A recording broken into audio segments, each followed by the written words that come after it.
Hi, as in my last video, we have talked about the communication barriers. Now we will talk about tips to overcome your barrier when you are communicating, maybe verbally or maybe in a written form. So let's begin with the topic first.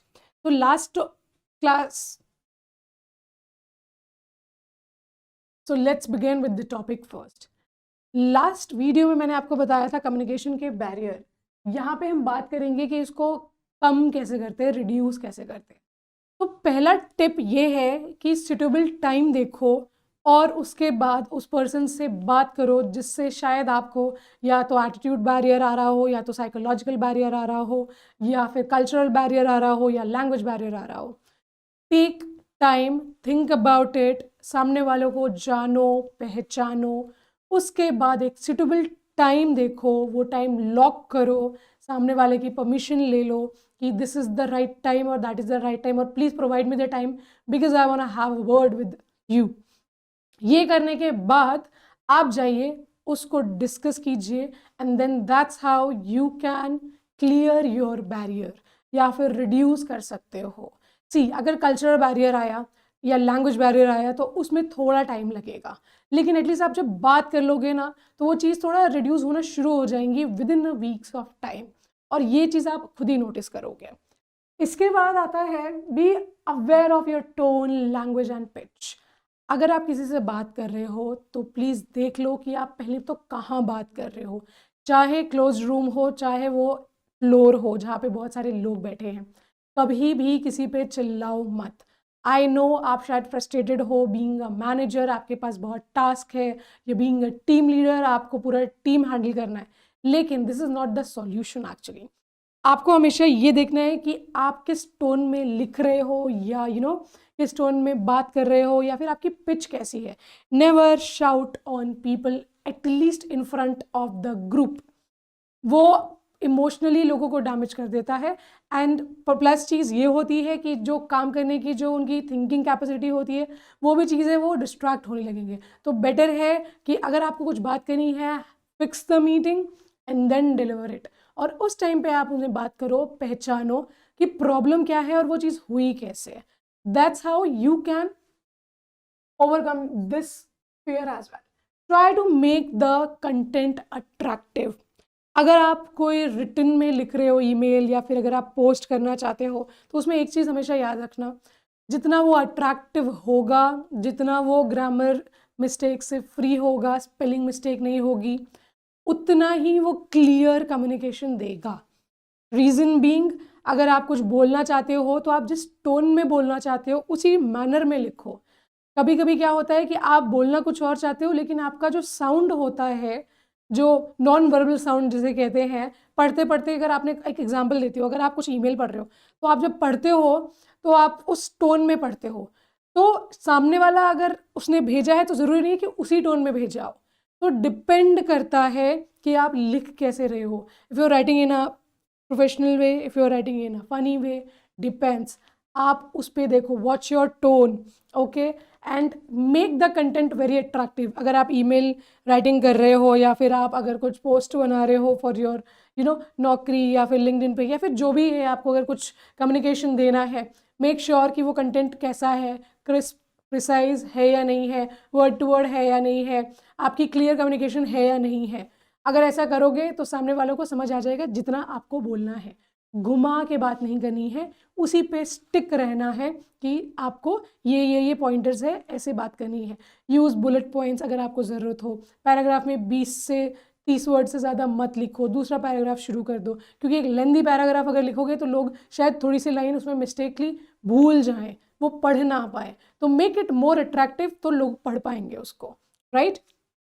And plus use the words जो कि बहुत common हो. ऐसा highly बनने की ज़रूरत नहीं है, अदरवाइज व्हाट हैपेंस जनरली कि लोग पढ़ नहीं पाते हैं, लोग डिक्शनरी में जाते हैं, लोग मीनिंग ढूंढते हैं, उतनी देर में भूल जाते हैं कि वो कहाँ पे थे, और इट डिस्ट्रैक्ट्स अ लॉट. तो use normal words only. Look for the feedback. Okay. The best part about reduction of this barrier is look for the feedback. अगर सामने वाला कुछ आप में कमियां बता रहा है, या सामने वाला आपके प्रोजेक्ट के बारे में कुछ बता रहा है, या आपको गाइड कर रहा है, तो उसे ध्यान से सुनो। There is a difference between replying and responding. तो आपको सिर्फ रिप्लाई नहीं करना है, रिस्पॉन्ड करना है। रिप्लाई का मतलब होता है आपने कुछ बात कर रहे हो, आप बस जवाब देते जा रहे हो। रिस्पॉन्ड का मतलब होता है कि आपने उसे सुना, आपने उसको फ्रेम किया कि आपको बोलना क्या है, टाइम लिया एंड देन आपने उस चीज़ का रिप्लाई किया। That means you have responded correctly. वरना सामने वाला क्या बोलना चाहता है आपको वो समझ ही नहीं आएगा और आप कुछ भी आंसर करोगे। तो फीडबैक इज़ वेरी इंपॉर्टेंट। उसके बाद हम बात करेंगे focus of listening skills. Obviously अगर आप फीडबैक ले रहे हो तो लिसनिंग स्किल्स आपकी बहुत स्ट्रांग होनी चाहिए। लिसनिंग स्किल्स स्ट्रांग होने का मतलब ये होता है कि लेट मी कंप्लीट फर्स्ट, उसके बाद आप बात करो, या फिर लेट देम कंप्लीट फर्स्ट, उसके बाद मैं बात करूँ। It's goes with the both ways. अगर सामने वाला कुछ आपको बता रहा है, क्या होता है कभी कभी अगर मैं आपको कुछ बता रही हूँ, शायद फर्स्ट 2 स्टेटमेंट जो मैंने दिए वो आपके फेवर में नहीं हो, राइट, लेकिन अगर मैंने पूरी बात बता दी तो शायद आपका वो फेवर में ही जाए। लेकिन आपने क्या किया, आपने 2 लाइन के बाद ही उन्हें टोक दिया। अब आपने जो सवाल किया होगा वो उसका जवाब देंगे, फिर वो उससे एक सवाल जनरेट होगा, फिर वो उसका जवाब देंगे। उससे क्या होगा, जो मेन बात करनी थी उनको, वो डिस्ट्रैक्ट हो जाएंगे और शायद जिस वे में उनको बोलना था वो पूरी बात नहीं बोल पाएंगे। So listening skill is very important.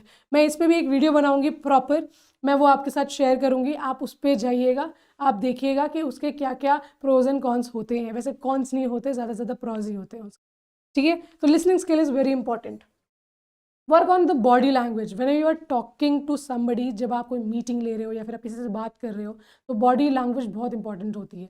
आप ऐसे हिले जा रहे हो, हिल के बात कर रहे हो, या फिर आप ज़्यादातर आप फ़ोन में लगे हो, सामने वाला आपसे बात कर रहा है, या फिर आप कुछ पढ़ रहे हो, सामने वाला बात कर रहा है, या आप टाइप कर रहे हो, सामने वाला आपसे बात कर रहा है।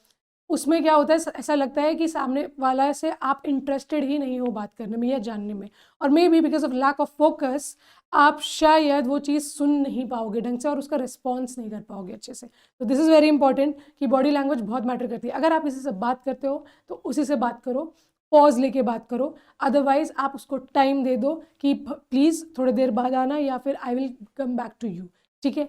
ऐसे अगर करोगे तो you can reduce this barrier as well. जैसे मैंने बोला आई कॉन्टैक्ट, ठीक है। तो कभी भी आप किसी से बात कर रहे हो तो maintain the eye contact, it will show that you are interested in the communication. और अगर ये शो हो जाता है कि आप इंटरेस्टेड हो कम्युनिकेशन में, दैट मीन्स ये शो होता है कि आप फोकस्ड हो उस पर्टिकुलर कम्युनिकेशन के लिए और आप सुन रहे हो, समझ रहे हो, and then give your feedback और मे बी ओपिनियन और your suggestion whatever you want to give, depending upon the types of communication कि क्या कर रहे हो। Practice verbal communication, this is very important. आप बात करो, अपने दोस्तों से बात करो, अपनी फैमिली से बात करो। इंग्लिश नहीं आती है, टूटी फूटी लैंग्वेज में बात करो, लेकिन बात करो। जिस टाइम आप बात करना सीख जाओगे उस टाइम आपका प्रॉब्लम ही खत्म हो जाएगा, आपको कोई बैरियर्स ही नज़र नहीं आएंगी। अदरवाइज़ क्या होगा, आप सुन लोगे सामने वाले की, आप आ जाओगे, आप फ्रस्ट्रेटेड रहोगे, आप अपना पूरा दिन वेस्ट करोगे उसी चीज़ को सोचने में कि आपका पूरा टाइम चला गया, आपका प्रोडक्टिव डे चला जाएगा। बेस्ट ऑप्शन होता है प्रैक्टिस करो कि बोलना क्या है, बताना क्या है, एंड देन जाके सामने वाले से बात करो, तो कम्युनिकेशन का बैरियर आएगा ही नहीं। Do not focus on distraction. Basically अगर आप डिस्ट्रैक्शन पे फोकस करोगे तो डिस्ट्रैक्शन पे फोकस करने पे सिर्फ यही होगा कि आप अपनी बात नहीं बता पाओगे। अगर आपको प्रॉब्लम हो रही है कहीं पे तो आप एक काम करो, आप जाओ किसी दूसरे मीटिंग में या ऐसे एरिया में जाओ जहाँ पे लोग नहीं है या लोग कम है या फिर लोग बात नहीं कर रहे हैं। मोस्ट ऑफ द टाइम आप बोलना चाहते हो कुछ, आपका फोकस हटा और आपने बोल कुछ और दिया। इस वजह से भी कम्युनिकेशन बैरियर्स आते हैं कि आप प्रोजेक्ट डिस्कस कर रहे हो, आप बताना चाहते हो क्या, सामने वाले ने समझा क्या, और उसका आउटपुट या रिजल्ट गलत निकलता है। रीज़न सिर्फ यही होता है कि आप ध्यान से नहीं बता पा रहे हो, अपनी बात नहीं समझा पा रहे हो, right. So this is it for this particular video. Now again I request कि अगर आपको ये वीडियो अच्छी लगी तो please keep subscribe my channel, keep following my channel, and आप मुझे सजेशन में और भी बता सकते हो कि और क्या टिप्स है, आप कैसे अपने बैरियर्स को ओवरकम करते हो, या फिर आप क्या सजेस्ट करते हो लोगों को। And meanwhile keep following these star. Thank you so much.